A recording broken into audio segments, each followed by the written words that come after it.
ารัฐจอร์เจียประเทศสหรัฐอเมริกามาเบิ่งตะเวนก่อนจะตกดินงามบรรยากาศสุดประทับใจเสียงตะเวนปล่อยคำลงแรงอากาศบ่ร้อนเย็นพอดีเอาบรรยากาศมาเบิ่งมาสุ่มตอนพระอาทิตย์จะรับขอบฟ้าถือว่าเป็นภูเขาที่มีความสวยงามที่สุดในรัฐจอร์เจียเพราะว่าหลายคนมาแต่ว่าบ่ได้มาฮอดสถานที่นี้ก็คือว่าบ่ได้มาฮอดรัฐจอร์เจียเพราะว่าสถานที่นี้ก็คือเป็นจุดเช็คอินเป็นไฮไลท์จุดชมวิวเสียนตัวเมืองเมืองกลมตาหลังจากขึ้นมาเนี่ยว่าเป็นภูเขาที่บ่ไกลจากตัวเมืองประมาณ6-7 ไม้เย็นตัวเมืองเย็นตึกอาคารอยู่ทางหน้าเนาะเพราะว่าเฮาซูมเข้าไปใกล้ๆเห็นบรรยากาศของตัวเมืองเห็นตาพ่อแม่ประชาชนก็จะเข้ามาหลายขึ้นมาเอ็กซ์เซอร์ไซส์ครับมายาง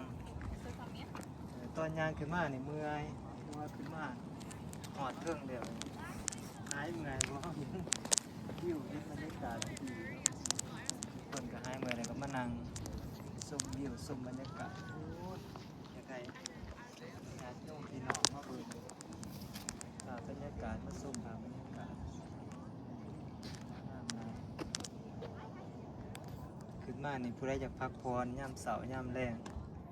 แต่ว่ากลางเว้นเนี่ยจะหอนแน่เนาะเพราะว่ามันบ่มีต้นไม้มีแต่ว่าต้นไม้น้อยๆเป็นต้นสนต้นแปลกการนึงก็บ่มีต้นไม้ชนิดอื่นแต่ว่าข้างรุมนี่มีหลายอยู่มาข้างเทิงนี่มีแต่หินล้วนๆเนาะสมว่า mountain stone mountain stone ก็แปลว่าหินสำหรับภาษาอังกฤษ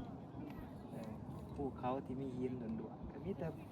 ป้ายหญ้าเล็กๆน้อยๆเนาะที่เกิดตามวางหินหรือว่าวางต้นไม้เนาะนั่นนึงอย่าจุ่มเห็นบรรยากาศงามเลยขอบใจมือเกาะขอให้ญาติโยมทุกท่านทุกคนที่เบิ่งที่ส้ม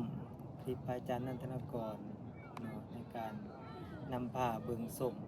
ภาพบรรยากาศอยู่ถึงภูเขา Stone Mountain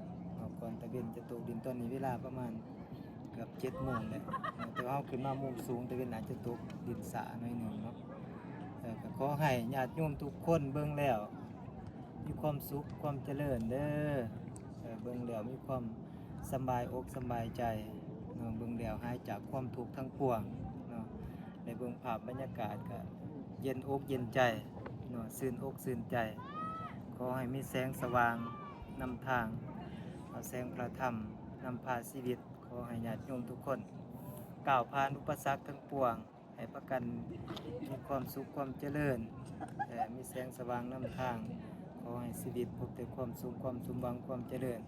โชคดีตลอดไปมีชัยตลอดกาลยิ่งยืนนานสมหวังร่ำรวยสุขภาพร่างกายแข็งแรงมีกินมีใส่มีอายุวันนั่งสุขังพลังทุกคนเด้อญาติโยมเด้อเอาสาธุสาธุ